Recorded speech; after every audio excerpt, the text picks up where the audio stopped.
is important to know that modern rabbinical Judaism is not the same religion of the Hebrew Israelites found in the Old Testament. Most Christians think that Judaism is merely the practice of the Old Testament Mosaic law, but the truth is that it's a completely unrecognizable religion with many added rabbinical texts to their canon that they call the Torah. Most Christians think that the term Torah means the first 5 books of Moses, but in rabbinical Judaism, the term Torah also includes the Babylonian Talmud as well as the writings of the Kabbalah, like the Zohar, which is Jewish Luciferianism. In the modern Hebrew language, the word Torah simply means instructions, which to the Jews includes the instructions of the rabbis found in the Talmud and Kabbalah.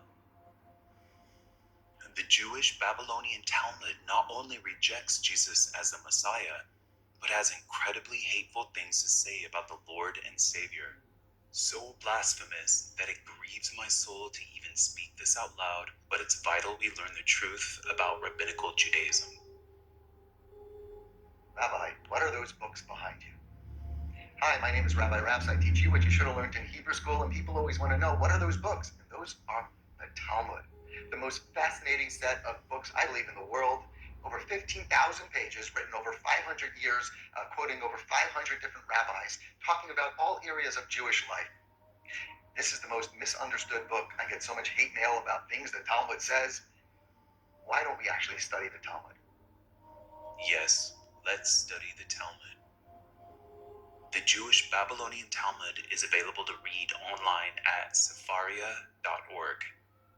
I first want to bring your attention to Yevamot 63a, where we read, "And Rabbi Elazar said, 'What is the meaning of that which is written? This is now bone of my bones and flesh of my flesh.'" Genesis 2:23. This teaches that Adam had intercourse with each animal and beast. Adam had intercourse with each animal and beast in his search for his mate, and his mind was not at ease, in accordance with the verse, "And for Adam there was not found a helpmate for him," Genesis 2:20, until he had intercourse with Eve.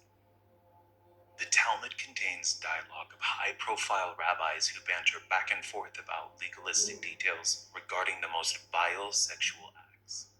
Disturbingly, there's endless dialogue about bestiality, where the rabbis nitpick on details about whether or not to also kill the animals who have been raped by Jews, or if they are also guilty of seduction. But it gets even more satanic than that.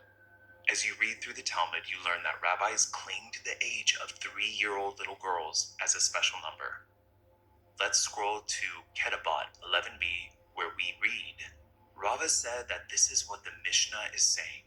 An adult man who has engaged in intercourse with a minor girl less than 3 years old has done nothing, as intercourse with a girl less than 3 years old is tantamount to poking a finger into the eye.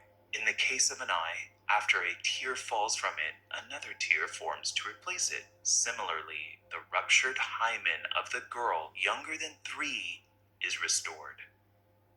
To further validate this teaching, we read in Yevamot 57b.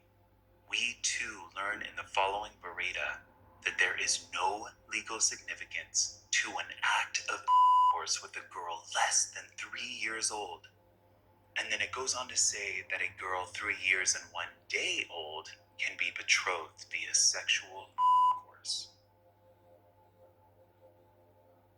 As we read through these vile and satanic scriptures of the so-called Jewish Torah, I can't help but think of false teacher Paula White, President Trump's faith advisor, as she was quoted in the Jerusalem Post saying, "Christians must learn from Jews, not convert them." The article goes on to say that Paula is now studying Torah with Orthodox Jews in Israel.